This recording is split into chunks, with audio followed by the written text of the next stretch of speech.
भारतीय इतिहास को हम लोग पढ़ रहे हैं, modern Indian history. Spectrum history की जो बुक है उससे बनाई गई ये सीरीज है। उसी क्रम में आगे बढ़ते हुए आज पार्ट 2 लेकर के आए हैं। तो चलिए स्टार्ट करते हैं, मॉडर्न इंडियन हिस्ट्री आधुनिक भारत पार्ट 2।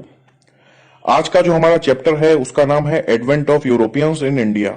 जो यूरोपियंस थे उनका आगमन के विषय में हम लोग पढ़ेंगे आज। कैसे कैसे यूरोपियंस आए थे, बारी बारी से पुर्तगाली आए, अंग्रेज आए, डच आए, डेन्स आए, फ्रांसीसी आए, इन सब के विषय में पढ़ते हैं। फिर उनके बीच क्या क्या कन्फ्लिक्ट हुए, कार्नेटिक वार्स के बारे में पढ़ेंगे, जो एंग्लो फ्रेंच राइवलरी थी, जो अंग्रेजों और फ्रांसीसी के बीच जो संघर्ष हुए थे उनके बारे में, और फिर अल्टीमेटली कैसे जो अंग्रेज थे उन्होंने अपना स्थायित्व प्रदान किया शासन को, बाकी जो सब यूरोपियंस पावर थी उनको सबको निकाल दिया और अल्टीमेटली जो था पूरा कब्जा कर लिया इंडिया पे और अपनी स्थिति को एकदम मजबूत बना लिया। तो ये सब चीजों को चलिए पढ़ते हैं। तो जो पूरी जो बुक है वो यूनिट्स में डिवाइड है। पहले एक यूनिट में 2 चैप्टर थे, वो हम लोग फर्स्ट पार्ट में डिस्कस कर चुके हैं। आज ये जो है यूनिट 2 है। इसका जो नाम है यूनिट 2 का, ये है advent of Europeans and consolidation of British rule in India. तो हम लोग इसमें एडवेंट ऑफ यूरोपियन, जो यूरोपियन आगमन था उसके बाद विषय में पढ़ेंगे। साथ ही साथ जो ब्रिटिश शासन था उसको कैसे स्थायित्व प्रदान हुआ इंडिया में, इस विषय में पढ़ेंगे। ये सब जो महत्वपूर्ण इवेंट्स हैं, महत्वपूर्ण घटनाएं। सी रूट टू इंडिया, भारत के लिए समुद्री मार्ग। तो ऐसी क्या जरूरत आन पड़ी थी कि यूरोप से लेकर भारत के लिए एक नया समुद्री मार्ग खोजना पड़ा। तो जो मध्यकालीन भारतीय इतिहास की हम लोग सीरीज कर रहे हैं सतीश चंद्रा की, उसमें पहले चैप्टर में हम लोगों ने रोमन एम्पायर के बारे में पढ़ा था। तो मैंने वहां बताया था कि रोमन एम्पायर जो था 2 भाग में डिवाइड हो गया था, Western Roman Empire, Eastern Roman Empire. Western Roman Empire तो पूरा कोलैप्स हो गया था। फिर ईस्टर्न रोमन एम्पायर जो था कई सालों तक शासन उसने करना जारी रखा और जो रोमन परंपरा थी उसको जारी रखा यूरोप में। अभी 15वीं शताब्दी में वो भी कोलैप्स हो गया। वो कोलैप्स होने के बाद उसको जो था, जो ओटोमन एम्पायर है, नया एम्पायर स्टेब्लिश हो गया। ओटोमन एम्पायर ने उसको, टर्की को पूरा अपने कब्जे में ले लिया और आसपास के जो मेडिटेरेनियन सी के आसपास, जो भूमध्य सागर के आसपास के देश हैं, उन पर अपना कब्जा कर लिया। तो यूरोप से जो भारत का कनेक्शन है वो बिल्कुल कट सा गया। बहुत जो ट्रेड होती थी उसमें बहुत दिक्कत होने लगी। उसमें फिर बीच में मीडिएटरी आ गए कई, फिर बहुत महंगा सामान उनको पड़ता था, वहां से सामान होके जाता था तो तमाम देशों का टैक्स और उसमें कर जुड़ जाता था, सबका अपना अपना मुनाफा, तो बड़ा दिक्कत होती थी। और यूरोपियन जो थी इकोनॉमी बहुत तेजी से बढ़ रही थी उधर, आपका डिमांड बढ़ चुकी थी और वो मसालों के बिना एक प्रकार से खाना उन्हें अच्छा नहीं लगता था। जो यूरोपियंस थे, काली मिर्च उनको बहुत ज्यादा पसंद थी। तो ऐसे में ये परिस्थितियों को देखते हुए एक नया समुद्री रूट खोजने की एक जो थी लालसा जाग उठी यूरोपियंस में, एक उत्सुकता जाग उठी। उसी क्रम में वास्को डिगामा ने 1498 में केप ऑफ गुड होप के थ्रू एक समुद्री मार्ग खोजा भारत तक पहुंचने का। अब उसको हम लोग चित्र में देखेंगे। ये देखिए, ये है आपका पुर्तगाल और यहां से होते हुए ये पहुंचे अफ्रीका के नीचे। यहाँ पे केप ऑफ गुड होप है, ये साउथ अफ्रीका, और ये होते हुए अपना जो था यहाँ कैलीकट पहुंच गए वो सबसे पहले। वहां पे राजा द्वारा उनका स्वागत किया गया, जमोरिन राजा द्वारा। तो एक इस प्रकार से एक नए समुद्री मार्ग की खोज हुई और इसने पूरा बाईपास कर दिया। पहले क्या था, पहले जो था ये वाले रास्ते से जाते थे, ये वाले से, या फिर ये जो पूरा लैंड रूट ले लेते थे। तो इसमें बीच में जो अन्य एम्पायर हैं, जो अन्य किंगडम है, वो पड़ते थे। तो वो अपने यहां से क्यों गुजरने देंगे ऐसे सामान, तो वो टैक्स वसूलते थे या फिर समस्या क्रिएट करते थे रास्ते में, ठीक है, ऐसे निकलने नहीं देते थे। तो इससे बहुत ज्यादा दिक्कत होती थी। अब इन्होंने सबको बाईपास करते हुए एक अपनी मोनोपोली का एक सी रूट को खोज लिया। अब अरब से पूरा कांटेक्ट कट गया इनका, पूरा ये जो था ऑटोमन एम्पायर से कांटेक्ट कट गया। अब जब ये चाहे आ सकते थे, जब ये चाहे जा सकते थे। तो इस प्रकार से 1498 में वास्को डिगामा ने एक नए समुद्री रूट की खोज की, ठीक है, ये वाला। और यहाँ पे ये जो यहाँ पे है केप ऑफ गुड होप, जो ये साउथ अफ्रीका का केप टाउन वाला कोई शहर है उसके आसपास।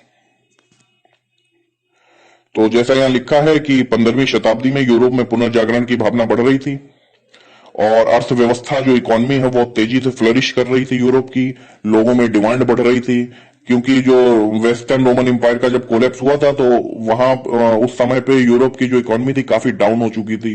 हालांकि ईस्टर्न ने शासन करता रहा कई सालों तक, लेकिन वो फिर वो चीज नहीं आ पाई और जो सिटीज थी वो भी काफी कोलैप्स हो गई थी। लेकिन 15वीं शताब्दी में एकदम पुनर्जागरण हुआ और अर्थव्यवस्था फ्लरिश करी, तो इससे लोगों में डिमांड बढ़ी और डिमांड बढ़ी तो फिर डिमांड बढ़ेगी तो उसकी डिमांड को पूरा करने के लिए एक्सपोर्ट भी बढ़ाना पड़ेगा, इंपोर्ट बढ़ाना पड़ेगा, व्यापार अच्छा करना पड़ेगा। तो ये सब के लिए इसी क्रम में जो था केप ऑफ गुड होप की खोज हुई 1498 में। और कालीगढ़ में सबसे पहले पहुंचे जो वास्को डी गामा थे, उनका वहां के जो लोकल रूलर था जमोरिन, उनके द्वारा बहुत अच्छे से स्वागत किया गया, बहुत बढ़िया तरीके से। वहां पे 3 महीने वास्को डी गामा रुके और उन्होंने सारा अपना जरूरत का सामान इकट्ठा करा, जिसकी जिसकी यूरोप में जरूरत है उसको भर के ले गए जहाजों में, और वहां पे जाके यूरोप में उन्होंने जाके उसको बेचा और बहुत ज्यादा प्रॉफिट कमाया। और यूरोपियंस को वो सामान तब भी बहुत सस्ता पड़ा, जो पहले जितना महंगा पड़ता था उसके बावजूद उससे भी बहुत सस्ता पड़ा, जबकि वास्को डी गामा ने कई गुना प्रॉफिट कमाया। तो आप अंदाजा लगाइए कि कितना जो था महंगा पड़ता था जब ये वाले रूट से सामान पहुंचता था वहां तक, ये वाले रूट से। ठीक है।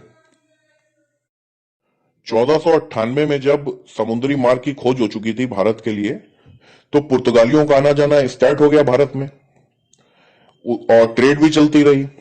तो पुर्तगालियों ने सोचा क्यों ना एक बेस एस्टेब्लिश कर लिया जाए इंडिया में, जिससे ट्रेड को और ज्यादा स्थायित्व मिल जाएगा।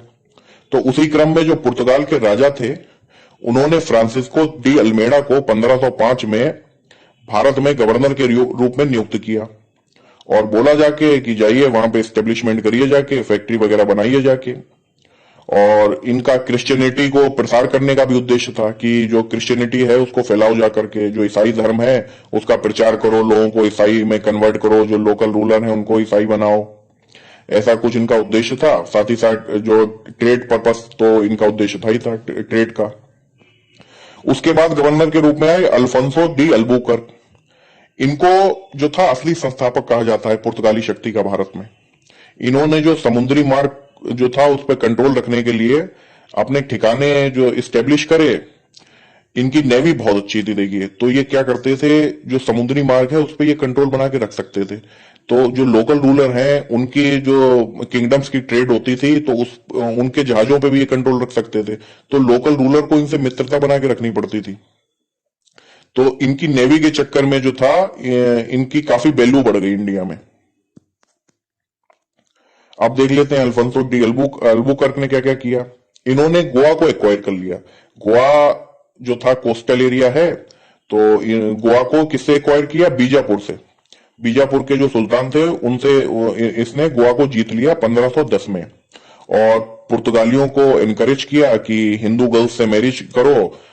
इसका पर्पज ये था कि हिंदू गर्ल्स से मैरिज करो, उनको ईसाई में कन्वर्ट करो। तो मतलब एक प्रकार से जो था अपनी जो पावर स्टेब्लिश करने का उद्देश्य था भारत में। और जो गोवा और जो अन्य उत्तर के प्रोविंसेस हैं, जो प्रांत हैं, वहां पे जो एज ए जो विलेज थे उसमें भूस्वामी को के रूप में अपने आप को स्टेब्लिश किया और उसमें जो रोड नए बनाए और सिंचाई की व्यवस्था की, काफी काम किए। साथ ही साथ कुछ जो नई क्रॉप थी, जो नई फसलें थी वो इंट्रोड्यूस करी। उसमें कौन सा तंबाकू था और काजू था, अनानास था, ये सब फसलों को इंट्रोड्यूस किया पुर्तगालियों ने। इनकी एक पॉलिसी थी अल्बुकर्क की कि ये मुस्लिमों के बहुत ज्यादा खिलाफ थे। तो मुस्लिमों को का उत्पीड़न की जो नीति थी वो एक दोष थी इनकी पॉलिसी में। उससे जो था जो लोकल लोग थे वो खुश नहीं रहते थे, जो मुस्लिम है वो खुश नहीं रहते थे। तो और साथ ही साथ जो हिंदू हैं, हिंदुओं को ये ईसाई धर्म में कन्वर्ट करने की इनकी नीति थी कि ईसाई धर्म में कन्वर्ट करो। तो जो लोकल लोग हैं वो इनसे खुश नहीं रहते थे पुर्तगालियों से, क्योंकि ये मतलब बहुत ज्यादा एक प्रकार से इंटरफेरेंस करते थे धार्मिक मामलों में और क्रिश्चियनिटी पे बहुत जोर देते थे कि भैया क्रिश्चियन ही बना देना है सबको, ऐसा कुछ इनका उद्देश्य था। पुर्तगालियों ने कैप्चर कर लिया था दमन, दीव, आपका सालसेट और हुगली और बसीन। बाद में जो ये सालसेट और जो बसीन वाला एरिया था वो मराठाओं ने इनसे वापस छीन लिया। अब पुर्तगालियों के लिए जो फेवरेबल कंडीशन थी कि क्यों पुर्तगालियों ने अपने आप को एस्टेब्लिश कर लिया, वो देख लेते हैं। जब ये पुर्तगाली आए थे तो देखिए 1498 में ये लोग आए थे। फिर करीब 16वीं शताब्दी के प्रारंभ में इन्होंने अपना जो था वहां पे बेस एस्टेब्लिश करना स्टार्ट कर दिया, इंडिया में अपने आप को मजबूत बनाना स्टार्ट कर दिया। तो उस टाइम पे पता है आपको, बहमनी और विजयनगर होते थे किंगडम, दो शक्तिशाली किंगडम हुआ करते थे डेक्कन वाले एरिया में, साउथ में। और वो आपस में लड़ते रहते थे, आपस में लड़ लड़ के एक दूसरे की शक्ति को कम करते रहते थे और एक दूसरे को मारते रहते थे, मारकाट मचाते रहते थे। तो जब युद्ध होगा तो दोनों जो किंगडम थे उनकी शक्ति कम होगी। तो ऐसे वो किंगडम दोनों कमजोर पड़ गए थे। फिर बैटल ऑफ टालीकोटा जो था 1565 में हुआ था, उसमें तो जो था विजयनगर बिल्कुल ही कोलेप्स हो गया उसका। और बहमनी भी तो जो था बहुत कमजोर पड़ गया था, वो भी 5 जो थी छोटी छोटी रियासतों में बढ़ गया था। तो इस प्रकार से वहां पे कोई जो डेक्कन में एरिया में कोई भी मतलब एक प्रॉपर पावर नहीं थी। कहें कि आप बहुत अच्छी एक राजा है जो इनको रोक सकता है, इनको बढ़ने से रोक सकता है। बस एक गुजरात में जरूर था, एक प्रॉपर जो था रूलर था। साथ ही साथ इधर जो नॉर्थ वाले और ये डेक्कन वाले एरिया में कोई प्रॉपर पावर नहीं थी। सब जो था छोटे छोटे उसमें पार्ट में डिवाइडेड थे किंगडम। तो जो पुर्तगाली थे उनके पास एक बहुत मजबूत नेवी थी, काफी मजबूत इनकी नौसेना थी, जिससे उनको लाभ ये हुआ कि ये जो समुद्री रूट थे उन पे अपना डोमिनेशन रख सकते थे, उस पे अपना प्रभुत्व रख सकते थे। अभी उस पे प्रभुत्व रख सकते हैं तो जो समुद्री मार्ग के थ्रू ट्रेड होती थी उस पे भी अपना डोमिनेशन रख सकते हैं। तो जो अन्य किंगडम थे उनके उनकी जो ट्रेड होती थी उस पर भी अपना डोमिनेशन रख सकते थे। तो इसने काफी मदद करी अपनी शक्ति को एस्टेब्लिश करने की इंडिया में। तो जब वास्को डी गामा ने 1498 में समुद्री मार्ग की खोज की थी, उसके 50 साल के अंदर ही इन्होंने काफी क्षेत्र पर अपना कब्जा कर लिया। जो पुर्तगाली थे काफी कोस्टल रीजन पे अपना कब्जा कर लिया। उनको देखते हैं कौन कौन से कोस्टल रीजन पे इन्होंने अपना कब्जा किया था। तो देखिए, पश्चिम में इन्होंने मुंबई से लेके दमन और दीव तक जो 4 इंपॉर्टेंट पोर्ट्स थे, जो 4 इंपॉर्टेंट बंदरगाह थे, वहां पे इनका कब्जा था। साउथ में देख लीजिए, एक चेन थी इनके पास बंदरगाहों की, मैंगलोर और कन्नूर, कोचीन, कालीकट, मालाबार का जो रीजन था वहां पे इनकी पावर इतनी स्थायी नहीं थी। और ईस्ट में देख लीजिए सेंट थॉम चेन्नई में, और नागपट्टनम जो आंध्रा वाला रीजन है वहां का कोस्टल एरिया। और इधर जो एंड में देख लीजिए 16th सेंचुरी के एंड में इन्होंने वेस्ट बंगाल के हुगली वाला जो एरिया है उस पर भी अपना जो था कब्जा कर लिया और वहां पे अपना सेटलमेंट स्टेब्लिश कर लिया, जो अपना उपनिवेश वहां पे भी स्टेब्लिश कर लिया हुगली वाले एरिया में, बंगाल के। सिग्निफिकेंस ऑफ पोर्टुगीज, जो पुर्तगालियों का महत्व था उसको देख लेते हैं। इनिशिएटेड यूरोपियन एरा, जो भारत में यूरोपियन युग की शुरुआत थी वो इन्हीं के द्वारा की गई, क्योंकि सबसे पहले यही आए थे। फिर उसके बाद डच आए, फिर इंग्लिश आए, फ्रेंच, डेन्स, ये सब फिर आते गए। और फिर अल्टीमेटली 1947 में यूरोपियन से मुक्ति मिली भारत को।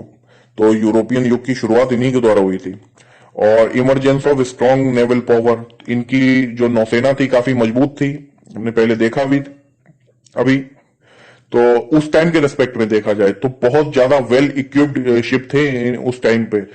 प्रॉपर गन्स थी शिप में, प्रॉपर आर्टिलरीज, ये सब जो थी शिप में थी। तो ये काफी कंट्रोल रख सकते थे समुद्री मार्गों पे। और मिलिट्री इनोवेशन इन्होंने काफी शो किए, नई नई मिलिट्री टेक्निक, नई नई बंदूकें और आर्टिलरीज उन्होंने इंट्रोड्यूस की। और ये जो इनकी सी टेक्निक बहुत अच्छी थी, masters of improved sea technique. तो इसमें क्या था कि नेविगेशन सिस्टम इनका बहुत अच्छा था। इसी वजह से इन्होंने पूरा खोज की समुद्री मार्ग की, और प्रॉपरली जो था इनकी नेवी बहुत अच्छी थी, जैसे मैंने बताया। तो मतलब एक जो सी वाली टेक्निक थी, जो जहाजों की और जो नेविगेशन सिस्टम और ये जहाज वगैरह बहुत बढ़िया थे इनके। और यूरोपियन आर्ट को इंडिया में इंट्रोड्यूस करा, जो भारत में यूरोपियन कला लाए। चर्चेस को बिल्ड किए, जो चर्च थे, चर्च निर्माण किया, सबसे पहले गोवा में किया, फिर अन्य जगहों पे भी किए। और गोवा में जो था सोने चांदी के आभूषण निर्माण की कला फली फूली इनके टाइम पे। जो सिल्वर स्मिथ और गोल्ड स्मिथ थे वो इस टाइम पे फ्लरिश हुए। अभी इनके डिक्लाइन देख लेते हैं, पुर्तगालियों के पतन का कारण देख लेते हैं। तो सबसे पहले ये आए इंडिया में 1498 में, तब कोई यूरोपियन नहीं था। अभी धीरे धीरे आके इन्होंने अपना जो था भारत में पावर एस्टेब्लिश कर ली, कई कोस्टल एरिया जीत लिए, उन पे कब्जा कर लिया। सबसे पहले गोवा जीता, उसके बाद और भी एरियाज जीत लिए, कोस्टल एरिया। उस टाइम तक अन्य जो यूरोपियंस थे उनका नेविगेशन सिस्टम इतना अच्छा नहीं था, तो वो नहीं आ सकते थे। फिर धीरे धीरे जो था उन्नति हुई, और फिर इंग्लिश और डच भी आ गए, उनकी भी टेक्निक में इंप्रूवमेंट हुआ, उनके शिप भी अच्छे हुए, उनका नेविगेशन सिस्टम अच्छा हुआ। तो उसी रूट तो खोजा ही जा चुका था, सबको पता लग गया था। फिर उसी रूट से इंग्लिश और डच भी आ गए। अब इंग्लिश और डच आ जाएंगे, अन्य यूरोपियन पावर भी आ जाएंगी, तो उनके साथ संघर्ष भी होगा आपका। तो इनका भी संघर्ष हुआ, और जब संघर्ष होगा तो आपका नुकसान तो हो ही होगा। और फिर मराठा से भी इनका संघर्ष चला, वो भी कारण बना इनके पतन का। ये पायरेसी और रॉबरी, जो चोरी और डकैती में काफी ज्यादा लिप्त थे, तो वो भी एक प्रकार से पतन बना है, क्योंकि लोग नाराज रहते थे। एक हेटेड बढ़ गया था लोगों का इनके खिलाफ, जो लोकल किंगडम थे, रूलर थे उनका, और जो लोग थे उनका। और मुस्लिमों के ये काफी खिलाफ थे, जो मुस्लिम लोग हैं उनके काफी विरोधी थे, और उनका ये काफी उत्पीड़न करते थे। तो इससे काफी रोष था मुस्लिमों में और जो लोकल लोग थे उनमें। तो ये भी एक कारण बना उनके पतन का। जो अन्य यूरोपियन पावर आ गई, फिर लोग उनको सपोर्ट करने लगे, किंगडम उनको सपोर्ट करने लगे, और फिर ये जो था इनका पतन होना स्टार्ट हो गया। इनकी पॉलिसी जो क्रिश्चियनिटी थी, जो ईसाई धर्म के प्रचार पे इन्होंने बहुत ज्यादा जोर दिया। मतलब चाहते थे कि हर कोई को ईसाई बना लो, जो रूलर हैं उनको ईसाई बना लो। हालांकि जो मुगल रूलर थे उनको भी ईसाई बनाने की इन्होंने कोशिश की। तो ये सब बातें जो थी, रूलर्स को, किंगडम थे, उनको अच्छी नहीं लगती थी। तो जब तक अकेले थे तब तक तो ये जीतते रहे। जब अन्य यूरोपियन पावर से संघर्ष स्टार्ट हो गया तो लोगों ने उनका साथ देना स्टार्ट कर दिया। तो एक प्रकार से कारण बना इनके पतन का। और फिर ब्राजील जो था उसकी डिस्कवरी हो चुकी थी, उसके वहां तक पोर्तुगीज पहुंचने लगे थे, और उसने इनका डाइवर्जन कर दिया एक प्रकार से, जो इंडिया में है। फिर ये लोग उसमें वहां पे अपना बेस एस्टेब्लिश करने में, कॉलोनी एस्टेब्लिश करने में लग गए, तो थोड़ा इंडिया की तरफ से इनका दिमाग भी हट गया। तो एक प्रकार से देखा जाए ये भी कारण हो सकता है। अब उसके बाद आए डच। डच को देख लेते हैं। तो जो डच ईस्ट इंडिया कंपनी थी, वो जो 1602 में स्टेब्लिश हुई, सबसे पहली कंपनी थी वो कहां पे स्टेब्लिश हुई डचों की, वो हुई मासूलीपट्टनम में। तो देखिए जो डच हैं वो कहां के हैं, ये नीदरलैंड के हैं। जो नीदरलैंड यूरोप में देश है, ये वहां के जो लोग हैं उनको डच बोला जाता है, ठीक है, ध्यान रखिएगा। तो इन्होंने पहली फैक्ट्री कहां स्टेब्लिश करी, मासूलीपट्टनम में। अब ये मासूलीपट्टनम का ओरिजिनल नाम जो है मछलीपट्टनम है। ये अंग्रेज जो था, जो अंग्रेज लोग थे वो इसको प्रोनाउंस नहीं कर पाते थे, उनका प्रोनाउंसिएशन अच्छा नहीं था हिंदी का। तो उस मछलीपट्टनम से बदलकर इसका नाम मासूलीपट्टनम रख दिया गया। ये आंध्रा में है, जो ईस्टर्न सी कोस्ट है इंडिया का, आंध्र प्रदेश में, वहां पे है ये मासूलीपट्टनम। तो सबसे पहली फैक्ट्री मासूलीपट्टनम में 1605 में स्टेब्लिश हुई। फिर उसके बाद अदर जो उपनिवेश भी सेटलमेंट स्टेब्लिश होने लगे इनके। पुलिकट में हुआ। पुलिकट जो है तमिलनाडु और आंध्र प्रदेश के बॉर्डर पे है। और फिर सूरत, कराईकल, नागापट्टिनम, यहाँ वाले एरिया में भी जो थे उपनिवेश स्टेब्लिश होने लगे इनके। और 17वीं शताब्दी के प्रारंभ में जो पोर्तुगीज हैं उनको इन्होंने डोमिनेट कर दिया, मतलब उन पे अपना दबाव बनाया, उन पे अपना प्रभुत्व बनाया, और अब एक प्रकार से मोस्ट डोमिनेट पावर के रूप में उभरे। पहले से पोर्तुगीज स्टेब्लिश थे, फिर डच आए, और डच जब आ गए फिर उन्होंने पोर्तुगीज को दबाना स्टार्ट कर दिया, और फिर अपने आप जो थे एक स्ट्रॉन्ग पावर के रूप में उभरे। पोर्तुगीज फिर दब गए, उनका पतन होना स्टार्ट हो गया। इनके जो मेन सेंटर थे वो कहां थे, पुलिकट में और नागापट्टिनम में। डच जो थे उन्होंने 17वीं शताब्दी के अंत में अपने जो सेटलमेंट है, अपने उपनिवेश हैं, वो ब्रिटिश से हारना स्टार्ट हो गए। धीरे धीरे ब्रिटिश में जाने लगे इनके जो सेटलमेंट है, इनके जो एरियाज हैं, जीते हुए उपनिवेश हैं। और फिर जो था अपना ध्यान इन्होंने साउथ ईस्ट एशिया में जो स्पाइस ट्रेड होती थी उस पर लगा दिया। जो दक्षिण पूर्वी जो देश हैं वहां से ये लोग स्पाइस ट्रेड, जो मसालों का व्यापार है, वो करने में लग गए और उसको डोमिनेट करना स्टार्ट कर दिया। और जो भारत में अपने वो उपनिवेश है वो हारने लगे, किससे, अंग्रेजों से। जो मेन कमोडिटीज थी, जो मेन वस्तुएं थी जिनका ये लोग ट्रेड करते थे, वो थी silk, cotton, Indigo, rice, opium, ठीक है, ये सब चीजें थी, कौन कौन सी? रेशम, कपास, नील, चावल और अफीम। अंग्रेजों से राइवलरी रही इनकी। पहले पुर्तगाली आए। पुर्तगालियों को किसने भगाया? डचों ने। डच आए, डच से उनका जो था लड़ाई हुई और डचों ने उनको डोमिनेट किया। फिर डचों के बाद आए अंग्रेज, फिर अंग्रेजों ने डचों को दबा दिया। तो मतलब एक क्रम चल रहा है, पहले पुर्तगाली आए, फिर पुर्तगालियों के बाद कौन कौन सी यूरोपियन आए? डच। उन्होंने पुर्तगालियों से कहा तुम भागो। फिर डचों के बाद आए अंग्रेज, अंग्रेजों ने कहा तुम भागो। तो इस प्रकार से एक दूसरे को ये लोग पतन का कारण बन रहे हैं, एक दूसरे के बाद आने वाले यूरोपियन। तो इनकी अंग्रेजों से राइवलरी थी और अल्टीमेटली अंग्रेजों से ये हार गए बैटल ऑफ हुगली 1759 में, और इनका वहां से पतन आरंभ हो गया। जो डच थे वो एम्पायर बिल्डिंग में इतना ज्यादा इंटरेस्टेड नहीं थे। ये नहीं था कि वो अपना एम्पायर को बिल्ड करना है, इंडिया में अपना साम्राज्य स्थापित करना है। इनका जो मेन कंसर्न था, जो मेन मकसद था, वो ट्रेड पे ही था। ज्यादा ट्रेड पे ही ध्यान लगाना था कि प्रॉपरली ट्रेड करनी है और व्यापार को बढ़ावा देना है इंडिया में। अब इंग्लिश इंग्लिश की बात कर लेते हैं, अंग्रेजों की। तो क्वीन एलिजाबेथ प्रथम ने एक चार्टर इशू किया ईस्ट इंडिया कंपनी को। एक व्यापारियों का एक ये ग्रुप था, उसमें बोला गया कि इंडियन मतलब मोनोपोली दी गई इंडिया के साथ जो ट्रेड थी, कि इंडिया के साथ जो ट्रेड है आप ही कर सकते हैं खाली, और आप जाइए और आप ट्रेड करिए। तो एक प्रकार से मोनोपोली दी गई जो इंडिया के संग ट्रेड होती है उसको, एक व्यापारियों के ग्रुप को, जिसको नाम दिया गया ईस्ट इंडिया कंपनी। अन्य भी नाम थे लेकिन वो इतना हम लोगों के लिए इंपॉर्टेंट नहीं है, हम लोग उसको ईस्ट इंडिया कंपनी के नाम से ही जानते हैं। एक बहुत लंबा चौड़ा नाम था, वो मैंने यहाँ पे लिखा ही नहीं, उसको वो इतना इंपॉर्टेंट नहीं है, आपको जानना जरूरी नहीं है। अब इंग्लिश को देख लेते हैं, इनके महत्वपूर्ण जो घटनाएं इवेंट्स हैं उनको देख लेते हैं। सबसे पहले कैप्टन हॉकिंस आए जो जहांगीर के दरबार में, और अप्रैल में आई है 1609 में।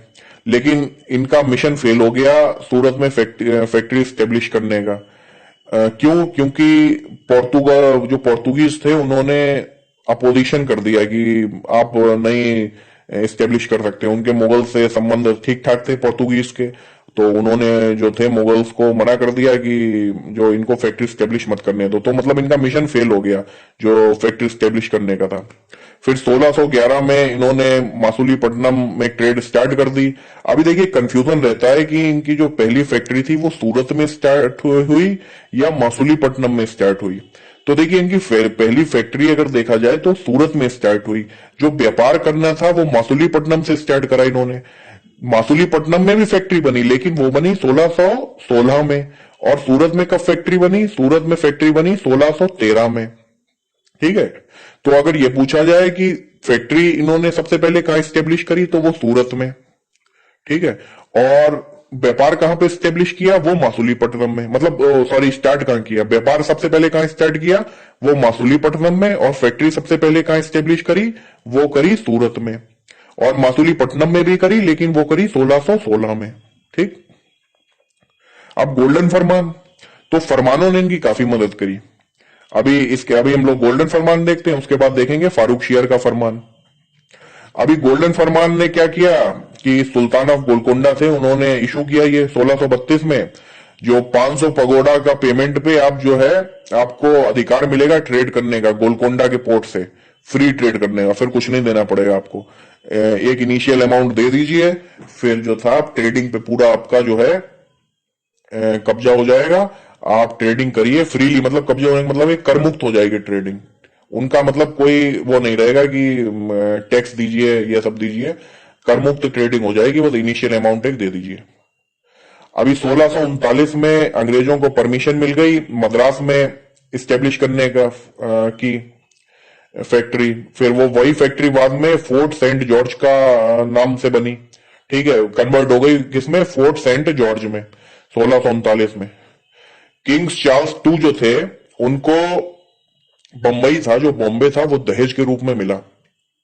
ठीक है, पुर्तगालियों से वो दहेज के रूप में मिला क्योंकि उन्होंने शादी करी कैथरीन से।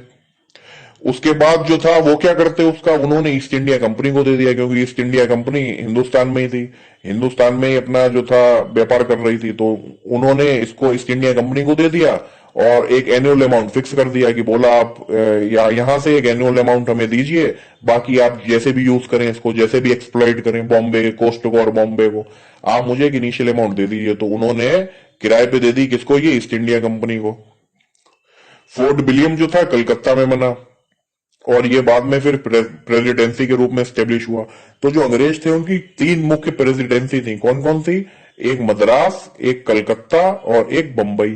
तो मतलब तीनों कोनों पे एक एक प्रेसिडेंसी थी। एक था आपका वेस्ट वाले में, और एक था कौन सा आपका साउथ वाले में, और एक ईस्ट वाले में। ईस्ट वाले में कलकत्ता, साउथ वाले में मद्रास रीजन में, और पश्चिम वाले वेस्ट वाले रीजन में जो बंबई। ठीक है, तो तीन इनके जो थे मेन प्रेसिडेंसी। फारूक शियार फरमान, जो मुगल एम्परर फारूक शियार थे, उन्होंने एक फरमान जारी करा जिससे अंग्रेजों को जो व्यापार होता था उसमें काफी छूट मिली, काफी कर से जो था मुक्ति मिल गई उनको। इसमें यह बोला गया आप एक इनिशियल अमाउंट पे कर दीजिए, इनिशियल अमाउंट पे करने के बाद आपको जो ट्रेड है, जितनी भी ट्रेड करिए वो कर मुक्त हो जाएगी। ठीक है, तो ये बोला गया, तो उससे काफी उसका दुरुपयोग किया गया जो ये फरमान था। कैसे? जो लोग ऑफिसर थे ईस्ट इंडिया कंपनी के, वो उन्होंने अपनी पर्सनल प्राइवेट ट्रेड स्टार्ट कर दी। मतलब अलग अलग ऑफिसर जो बड़े बड़े थे उन्होंने मतलब जो मेन ट्रेड थी कंपनी की वो तो होती थी, साथ ही साथ अपनी प्राइवेट ट्रेड भी स्टार्ट कर दी। तो मतलब ये बोला गया कि आप इनिशियल अमाउंट पे कर दीजिए, वो उसका एक हिसाब लगाया गया होगा, और फिर जब जितना मन हो उतना ट्रेड करिए, और वो जो ट्रेड होगी वो कर मुक्त होगी, उस पर किसी प्रकार का कर नहीं लिया जाएगा। जो कर सीमा शुल्क लिया जाता है, और या फिर जो आयात निर्यात का जो भी कर लिया जाता है उससे आपको छूट मिल जाएगी। तो उसका ये फिर दुरुपयोग करना स्टार्ट हो गया। उसमें ये बोला गया कि जो भी ईस्ट इंडिया कंपनी का सामान है, जो भी जिसका भी ट्रांसपोर्टेशन होता है, उस पे एक कागज चिपक जाएगा जिसको दस्तक बोला, और उस पे लिख दिया जाएगा ईस्ट इंडिया कंपनी, और फिर वो है फ्रीली ट्रेड करेगा, मतलब इधर उधर सीमाओं के आर पार। तो उससे इनिशियल अमाउंट तो पहले ही पे कर दिया गया था। फारूक शियार फरमान में जो भी उनका मतलब जो रूल बनाया गया था उसमें इनिशियल अमाउंट पे कर दीजिए, फिर जितना मन हो ट्रेड करिए, और जो ट्रेड का सामान है उस पर एक कागज चिपका दिया जाता था, उसको दस्तक बोलते थे, और फिर वो इधर उधर जो है ट्रांसपोर्ट करता था जो भी सामान है जिसका ट्रेड किया जाता था। तो उसका फिर काफी दुरुपयोग होने लगा, क्योंकि जो ईस्ट इंडिया कंपनी के ऑफिसर थे उन्होंने अपनी पर्सनल ट्रेड स्टार्ट कर दी प्राइवेट। तो मतलब रुपए तो खाली दे रहे हो 3,000 और ट्रेड कर रहे हो कई रुपयों की, मतलब जो भी कर होता उसकी। तो ये हो गया उसका दुरुपयोग। तो ये बंगाल जो आपका नवाब था वो काफी नाराज हुआ इससे, जो ये रूल बनाया गया था, फारूक शियार फरमान ने जो ये रूल स्टेब्लिश करा था। अब देखते हैं फ्रांसीसियों को, फ्रेंच को। तो ये सबसे अंतिम थे यूरोपियन जो इंडिया में आए। फ्रेंच ईस्ट इंडिया कंपनी जो थी 1664 में स्टेब्लिश हुई। इस कंपनी में वहां के जो राजा था फ्रांस का, उसने काफी इंटरेस्ट लिया, उसका काफी शेयर था इस कंपनी में, 60% उसका शेयर था। पहली जो फैक्ट्री थी वो सूरत में स्टेब्लिश हुई 1667 में। 1669 में मासुलीपट्टनम, जिसको मछलीपट्टनम ओरिजिनल नाम था, अंग्रेजों ने उसको मासुलीपट्टनम बोला।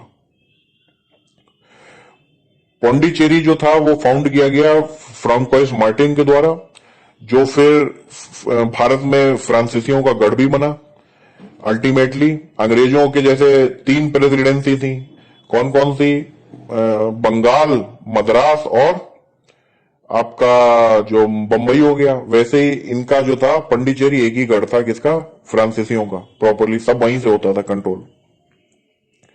जो डच थे उनसे इनकी लड़ाई हुई, और डचों ने 1693 में पंडिचेरी को जीत लिया, लेकिन फिर बाद में एक ट्रीटी हुई, ट्रीटी में पंडिचेरी को वापस से फ्रांसीसियों को दे दिया गया 1697 में। इनकी इंग्लिश से राइवलरी थी, 3 कार्नेटिक वार हुए, उसको देखेंगे हम लोग। अब बात करते हैं the Anglo French struggle for supremacy, the Carnatic wars. अंग्रेज और फ्रांस के बीच जो संघर्ष हुआ था उसको देखते हैं, सुप्रीमेसी के लिए, सर्वोच्चता के लिए, और अपनी पावर स्टेब्लिश करने के लिए। तो इनको हम 3 कार्नेटिक वॉर्स के रूप में पढ़ते हैं।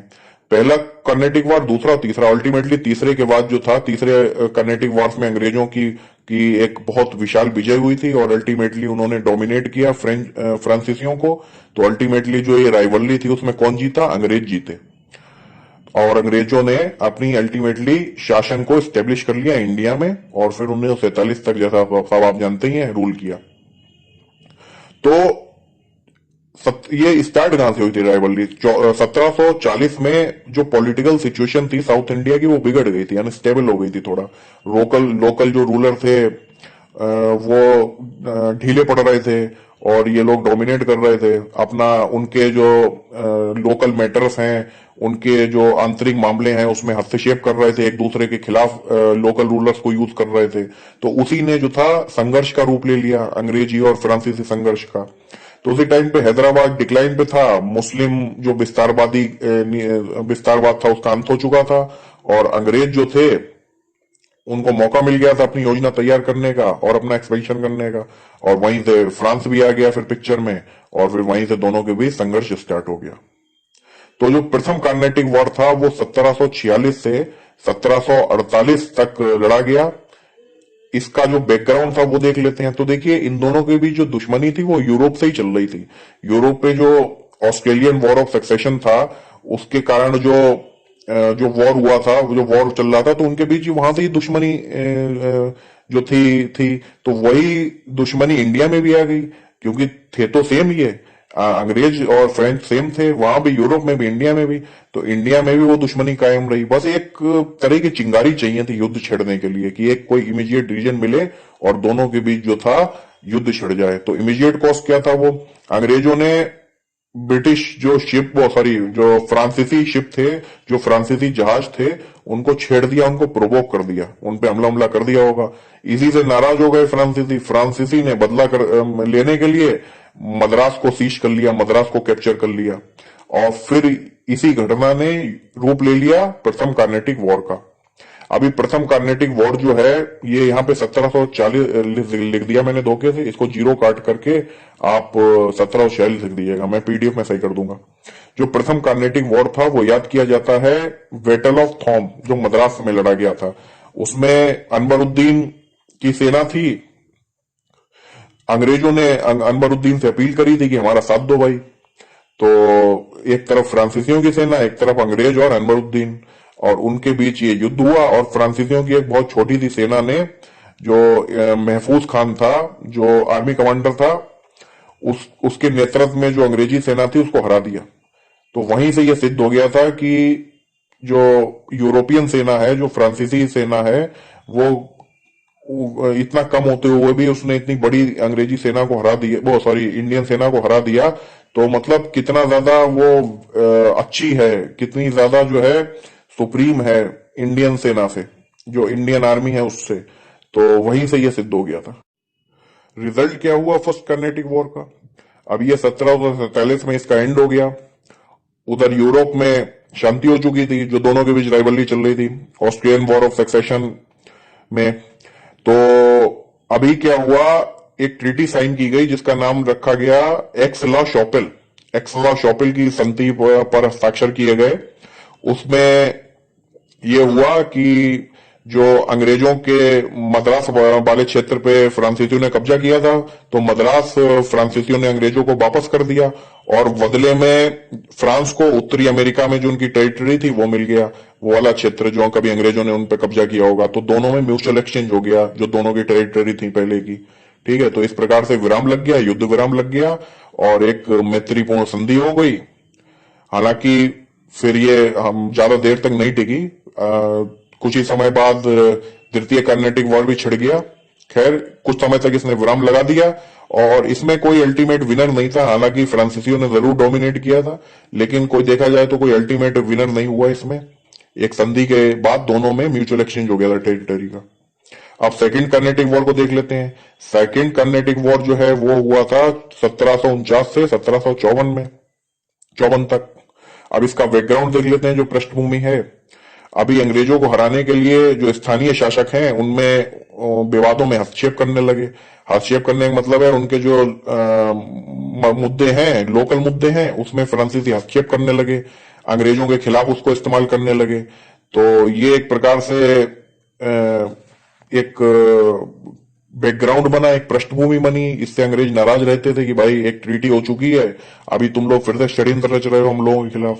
तो इस प्रकार से ये पृष्ठभूमि बनी। अभी उसको एक बस दोनों में गुस्सा बढ़ चुका था, एक रोष बढ़ चुका था, बस इमीडिएट कॉज चाहिए था कि सेकंड कार्नेटिक वॉर स्टार्ट हो जाए। अभी इमीडिएट कॉज क्या था? हैदराबाद के जो निजाम असफ जहां थे वो मर गए। फिर उनके बाद नाजिर जंग जो थे, उनका सन वो सत्ता पे बैठा, लेकिन जो भतीजा था मुजफ्फर जंग, उसने इसको अपोज किया नासिर जंग को। अभी नासिर जंग का साथ कौन दे रहा था? नासिर जंग का साथ अंग्रेज दे रहे थे और मुजफ्फर का साथ दे रहे थे कौन? जो फ्रांसीसी थे। और उधर कर्नाटक में क्या हुआ? अपॉइंटमेंट हो गया किसका? अनबर उद्दीन खान का एज ए नवाब। और चंदा साहिब, मराठाओं ने छोड़ दिया चंदा साहिब, और चंदा साहिब ने इसको जो था विरोध किया गया कि भाई अनबरुद्दीन को तुम मत सत्ता सौंपो, मुझे सौंपो। तो उधर अनबरुद्दीन का साथ किसने दिया? अंग्रेजों ने। और चंदा साहिब का साथ किसने दिया? तो मतलब अंग्रेज अलग लोगों का साथ दे रहे थे और फ्रांसीसी अलग लोगों का साथ दे रहे थे सत्ता पर बैठाने के लिए। तो ये एक प्रकार से राइवलरी डेवलप हो गई और युद्ध का कारण बनी सेकेंड कर्नाटिक वॉर का। चलिए देखते हैं। अब वही चीज यहाँ पे लिखी है, France supported the claims of Muzaffar Jung and Chanda Sahib in Deccan, और while English sided with Nasir Jung और अनबरुद्दीन। फ्रांसीसियों ने किसका साथ दिया? फ्रांसीसियों ने दिया मुजफ्फर जंग का और चंदा साहिब का। जबकि अंग्रेजों ने किसका दिया? अंग्रेजों ने दिया नासिर जंग का और अनबरुद्दीन का। अब दोनों अपने अपने चाह रहे थे, फ्रांसीसी चाह रहे थे ये सत्ता पे बैठे और अंग्रेज चाह रहे थे ये सत्ता पे बैठे। अब दोनों के बीच जो था एक यहीं से कन्फ्लिक्ट उत्पन्न हो गया, राइवलरी उत्पन्न हो गई और उसने रूप ले लिया सेकेंड कर्नाटिक वॉर का। अब होगा युद्ध। अब एक कंबाइंड जो आर्मी थी किसकी? मुजफ्फर जंग की, चंदा साहिब की और फ्रांस की आर्मी। जो किसका कौन नेतृत्व कर रहा था? उसका नेतृत्व कर रहा था डुप्ले। डुप्ले एक बहुत बहादुर और एक बहुत अच्छा जो था आर्मी जनरल था, उसका नेतृत्व कर रहा था डुप्ले। और मुजफ्फर जंग और चंदा साहिब जो जिनका सपोर्ट फ्रांसीसी कर रहे थे, मैं पहले बता ही चुका हूं। तो इन्होंने डिफीट कर दिया, इन्होंने हरा दिया किसको? जो आर्मी थी अनबरुद्दीन की। कहां पे? एट द बैटल ऑफ अंबर। जो अंबर में युद्ध हुआ था, वेलोर में, नियर वेलोर के पास एक युद्ध हुआ था 1749 में। वहां पे इसने किसको हरा दिया? अनबरुद्दीन को, और अनबरुद्दीन को मार दिया। और अनबरुद्दीन को मार दिया तो फिर इधर आपका जो अनबरुद्दीन को मारने के बाद नवाब का पद खाली हो गया कर्नाटक वाला रीजन का, और उस पे फिर कौन बैठ गया? उस पे बैठ गया चंदा साहिब। तो और फिर नासिर जंग जो था वो एक उसकी एक कुलीन ने हत्या कर दी। और इधर देखिए उनके जो अंग्रेज जिसको सपोर्ट कर रहे थे वो दोनों मर गए। कौन कौन मर गया? नासिर जंग भी मर गया और अनबरुद्दीन भी मर गया। अभी जब ये दोनों मर गए तो फ्रांसीसियों के दोनों बचे जो जिसको फ्रांसीसी सपोर्ट कर रहे थे। तो उधर से देख लीजिए मुजफ्फर जंग बन गया आपका सुल्तान, और इधर चंदा साहिब बन गया नवाब, जो फ्रांसीसी जिसको सपोर्ट कर रहे थे। अब डुप्ले को कृष्णा नदी के दक्षिण में मुगल प्रदेशों का गवर्नर नियुक्त किया गया। जितने भी मुगल प्रदेश थे उसका गवर्नर नियुक्त किया गया किसको? डुप्ले को, जो मुगल टेरिटरी जीती थी। और मुजफ्फर जंग जो था, जैसा मैं बताया, निजाम बन गया उधर हैदराबाद का, और चंदा साहिब जो बन गया आरकोट का बन गया नवाब। और डुप्ले की इस टाइम पे पावर जेनिथ पे थी, क्योंकि उसने जो चाह रहा था वो कर दिया। जिसको फ्रांस सपोर्ट कर रहे थे उसको जिता दिया और अंग्रेजों को दबा दिया। ठीक है। फिर जो था 1951 में केवल 210 लोगों की फौज के साथ रॉबर्ट क्लाइव ने अटैक किया और आरकोट को अपने कब्जे में ले लिया। आरकोट तमिलनाडु में का एरिया है। फ्रेंच वर डिफीटेड, फ्रेंच पराजित हो गए इसमें। ठीक है। और अल्टीमेटली फिर रिजल्ट क्या हुआ? और फ्रेंच अथॉरिटीज जो थी वो चिढ़ गई, नाराज हो गई, और जो हानि हुई थी फ्रांसीसियों को। और फिर 1754 में उन्होंने डुप्ले की नीतियों से नाराज होकर डुप्ले को वापस बुलाने का फैसला किया। और फिर ट्रीटी ऑफ पंडिचेरी हुई। ट्रीटी ऑफ पंडिचेरी किसके बीच साइन हुई? अंग्रेजों के और फ्रांस के बीच। वही जो युद्ध है, युद्ध जब विराम लगता है तो ट्रीटी होती है। तो ट्रीटी किसके बीच साइन हुई? अंग्रेजों फ्रांसीसियों के बीच। और उसमें ये डिसाइड किया गया कि भाई जो हम लोग हैं वो जो नेटिव जो प्रिंसेस हैं, जो नेटिव राजा हैं, उनमें दखल अंदाजी नहीं करेंगे किसी प्रकार की। ठीक है। ये नहीं है कि एक दूसरे को भड़काएंगे, मतलब जो लोकल रूलर हैं उनको भड़काएंगे एक दूसरे के खिलाफ, जो फ्रांसीसियों ने शुरुआत करी थी जिसकी, जो जिसका कारण सेकंड कार्नेटिक वॉर जिसके कारण उत्पन्न हुआ। ठीक है। क्योंकि फ्रांसीसी जो थे बड़ा हस्तक्षेप कर रहे थे, लोकल रूलर को भड़का रहे थे अंग्रेजों के खिलाफ और अंग्रेजों को दबाना चाह रहे थे। तो वही चीज पे डिसाइड की गई। और इस समय तक जो भी टेरिटरी है किसकी किसकी, फ्रांस की और जो इंग्लिश की जो भी टेरिटरी है, उसको जो है वहीं पर जो उनको रखा जाएगा, कोई एक्सचेंज नहीं किया जाएगा। अभी इस समय तक जिसने जो जो क्षेत्र जीत रखे हैं उसी पे दोनों कायम रहेंगे। ठीक है। अभी तीसरे कर्नेटिक वॉर को देख लेते हैं। ये लड़ा गया था 1758 से 1763 के बीच। इसका बैकग्राउंड देख लेते हैं। तो यूरोप में फिर से 7 ईयर वॉर छिड़ चुका था, सप्तवर्षीय युद्ध, और फ्रांस और ब्रिटेन फिर एक दूसरे के विपरीत दिशा में थे, दोनों एक दूसरे के खिलाफ हो गए थे, और वही दुश्मनी फिर वापस इंडिया में आ गई। और इमीडिएट कॉज क्या था? 1758 में फ्रेंच आर्मी किसके नेतृत्व में थी? काउंट डी लैली के नेतृत्व में फ्रेंच आर्मी ने कैप्चर कर लिया जो फोर्ट था सेंट डेविड फोर्ट, और जो विजयनगरम था। इन 1758 में इन चीजों को कैप्चर कर लिया। किसको? काउंट डी लैली के द्वारा लीड करी गई फ्रेंच आर्मी ने अंग्रेजों के फोर्ट सेंट डेविड को और विजयनगरम को कैप्चर कर लिया 1758 में। अभी थर्ड कार्नेटिक वॉर जो जाना जाता है सबसे ज्यादा, वो क्यों जाना जाता है? वो जाना जाता है बैटल ऑफ वोंडीवॉश की वजह से, जो वोंडीवॉश की लड़ाई थी उसकी वजह से। तो अंग्रेजों के जो जनरल थे आयरी कोटे ने, जो फ्रांसीसी आर्मी जनरल थे जिनका नाम था डी लैली, काउंट थॉमस ऑर्थर डी लैली, बड़ा लंबा नाम है, आप डी लैली नाम ध्यान रखिए, ठीक है, शॉर्ट में। तो डी लैली को हरा दिया बैटल ऑफ वोंडीवॉश में। जो वोंडीवॉश एरिया है वो तमिलनाडु का एरिया है, तमिलनाडु का एक क्षेत्र है प्रेजेंट टाइम पे देखा जाए, और वहां पे उनको हरा दिया और बुरी सूरत से हरा दिया। और फ्रांसीसी ये जो आर्मी थी वो नतमस्तक हो गई अंग्रेजों के सामने और अपनी हार को कबूल कर लिया। और इस जो ये वाला युद्ध था उसमें अल्टीमेटली अंग्रेज विनर के रूप में उभरे। और फिर एक ट्रीटी साइन की गई, ट्रीटी ऑफ पेरिस 1763 में, जिसमें फ्रांसीसियों को जो उनकी टेरिटरी है, जो भी टेरिटरी है, पंडिचेरी और जो भी एरियाज हैं, वहां पे अपनी जो है उनको बरकरार रखने को बोल दिया गया कि आप अपनी फैक्ट्री वहां पे बरकरार रख सकते हैं, लेकिन कोई फर्दर मिलिट्री एक्सपेंशन नहीं कर सकते।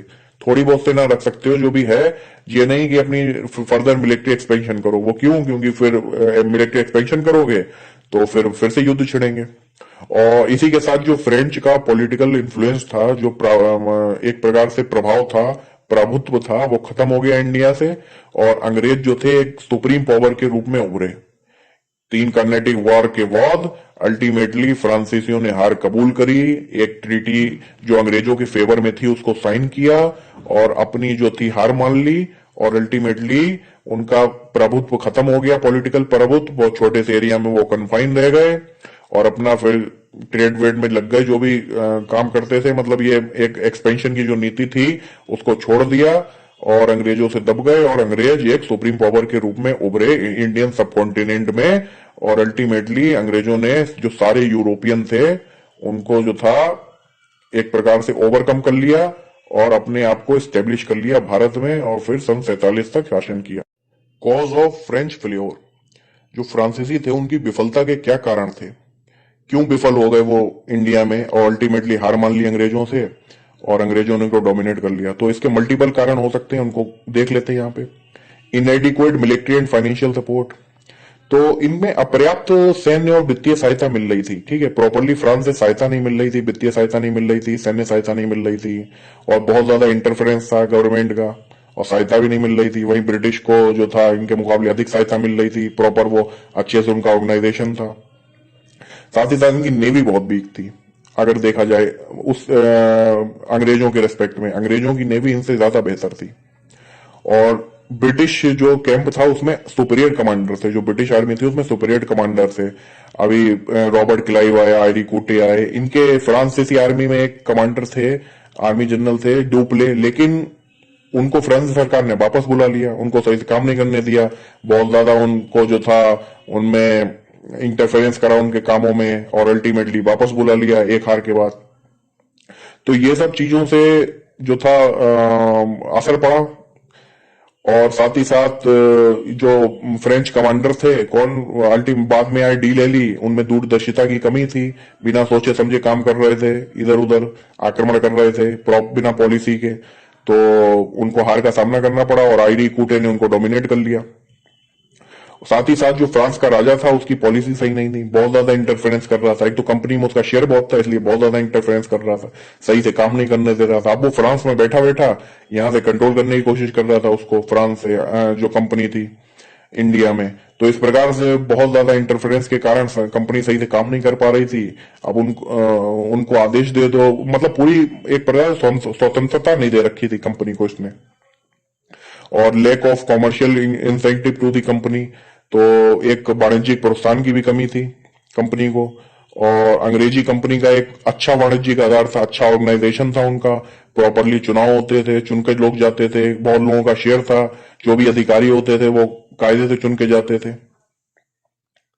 Why the English succeeded against other European power, जो अंग्रेज थे वो अन्य यूरोपीय शक्तियों के आगे क्यों सफल हुए? अब देखिए, कई यूरोपियन आए, पहले पुर्तगाली आए, फिर डच आए, और अंग्रेज आए, फिर डेन आए, और फिर बाद में फ्रेंच आए। तो ये सब के आगे, ये 5-6 शक्तियों के आगे अल्टीमेटली अंग्रेजी क्यों सफल हुए? और भारत को उन्होंने पूरा अपना जो था कॉलोनी बना लिया, और 1947 तक उसका शासन किया। तो कुछ कारण थे, कुछ मल्टीपल कारण रहे हैं, देख लेते हैं उनको। Structure and nature of trading company, जो इसकी जो ट्रेडिंग कंपनी थी ईस्ट इंडिया कंपनी, उसकी संरचना और प्रकृति ऐसी थी जो एक प्रकार से फेवर में काम कर गई। उनका जो था ऑर्गेनाइजेशन बढ़िया था अन्य कंपनियों के मुकाबले, और बहुत चुनावों के प्रॉपरली अधिकारी आते थे, कई लोगों का शेयर था, बहुत ज्यादा हस्तक्षेप नहीं था सरकार का, अंग्रेजी सरकार का इसमें। नेवल सुपीरियरिटी, नौसैनिक श्रेष्ठता थी, नौसेना इनकी बहुत अच्छी थी अन्य के मुकाबले देखा जाए तो। इंडस्ट्रियल रिवॉल्यूशन, औद्योगिक क्रांति, तो उस टाइम पे औद्योगिक क्रांति जो हो चुकी थी इनके इंग्लैंड में, तो उसमें ये हो रहा था कि तमाम जो स्पिनिंग व्हील है, स्टीम इंजन है, और आपका अन्य मशीनें हैं वो खोजी जा चुकी थी। तो उनका मतलब निर्माण, उससे निर्माण भी बढ़ चुका था, प्रोडक्शन बढ़ चुका था। उससे ये हो रहा था कि टेक्सटाइल में प्रोडक्शन बढ़ा, मेटल प्रोडक्शन बढ़ गया, और एग्रीकल्चर प्रोडक्ट का प्रोडक्शन बढ़ गया। तो इससे भी उनको मदद मिली। और मिलिट्री स्किल और डिसिप्लिन, तो इनकी जो आर्मी थी, मैंने बताया अच्छे अच्छे आर्मी कमांडर इसमें हुए, आयरी कूटे, रॉबर्ट क्लाइव, और ये सब ने जो था काफी मदद करी कर्नेटिक वॉर्स को जीतने में। और इनकी स्किल्ड आर्मी थी एक, और वेल डिसिप्लिन थी, डिसिप्लिन बहुत था, मतलब जो चीज जितनी डिसिप्लिन होगी उतने अच्छे से काम करेगी, और आर्मी में डिसिप्लिन बहुत ज्यादा चाहिए होता है। स्टेबल गवर्नमेंट थी, स्थिर सरकार थी, स्थिर सरकार थी, पूरी सरकार ने इसको स्वतंत्रता दे रखी थी कि काम करो ये अपना आराम से, हिसाब से, सिचुएशन को देख के। तो जो गवर्नर नियुक्त करते थे उसको पूरी स्वतंत्रता देते थे, कि पूरी इंडिपेंडेंस देते थे कि प्रॉपरली काम करो, हम जो है उसमें इतना ज्यादा गवर्नेंस नहीं करेंगे, इतना ज्यादा हस्तक्षेप नहीं करेंगे, सिचुएशन को देख के काम करो। तो स्वतंत्रता किसी चीज को दोगे, इंडिपेंडेंस किसी चीज को दोगे, तो उतना अच्छे से वो काम। लेसर जील फॉर रिलीजियन, धर्म के लिए कम उत्साह। तो इनमें यह नहीं था कि बहुत ज्यादा ये धर्म के लिए उत्साहित हैं, लोगों को जो है कन्वर्ट करने के लिए प्रेरित कर रहे हैं, क्रिश्चियनिटी में आ जाओ, तमाम रूलर को प्रेरित कर रहे हैं, अलग अलग किंगडम जो है, अलग अलग प्रांत के रूलर हैं उनको कि क्रिश्चियनिटी में कन्वर्ट हो जाओ। ऐसा कुछ इनका नहीं था। मतलब ये क्रिश्चियन तो थे, लेकिन क्रिश्चियनिटी को प्रसार करने के लिए इतना जो उत्साहित नहीं थे, इतने जो थे ईगर नहीं थे, इतने कीन नहीं थे, जैसा पुर्तगालियों में हमने देखा। पुर्तगाली तो जो मिल रहा था उसको क्रिश्चियन बनाना चाह रहे थे। तो ये सब ने पुर्तगालियों का एक कारण भी बना पतन का, जो लोग थे उनको नाराज कर दिया। लेकिन इनमें ऐसा नहीं था, इनमें इन्होंने बहुत कायदे से और बहुत प्रॉपरली वे में काम किया, और नब्ज पकड़ते हुए काम किया, पूरा नब्ज को जांच के काम किया। तो लेसर जील फॉर रिलीजन, तो ये सब कारण थे उनके जो अंग्रेजों की सक्सेस के। इसके अलावा एक अन्य यूरोपियन पावर भी आई थी, डेन, जो डेनमार्क के थे। तो उनका इतना किसी से कन्फ्लिक्ट नहीं रहा, वो चुपचाप कुछ समय तक उन्होंने अपना जो थे ट्रेडिंग करी, अपनी कॉलोनी स्थापित करी। उनकी सीरमपुर में कॉलोनी थी बंगाल में। तो अब फिर बाद में वो उन्होंने देखा अंग्रेज तो पूरा डोमिनेट कर रहे हैं, चुपचाप वो अंग्रेजों को बेच के अपनी चले गए। तो फिर कितनी यूरोपियन पावर हो गई? पुर्तगाल, पुर्तगाल और डच, इंग्लिश, और डेन, फ्रेंच। तो ये सब पावर आई, और फिर अल्टीमेटली भारत पे कब्जा, जो पूरा शासन किसने किया, पूरा हिंदुस्तान को अपनी कॉलोनी अल्टीमेटली किसने बनाया, और काफी लंबे समय तक बनाया रहा, वो बनाया अंग्रेजों ने। और क्यों बना सका उसके कारण हम लोगों ने देख ही लिए। तो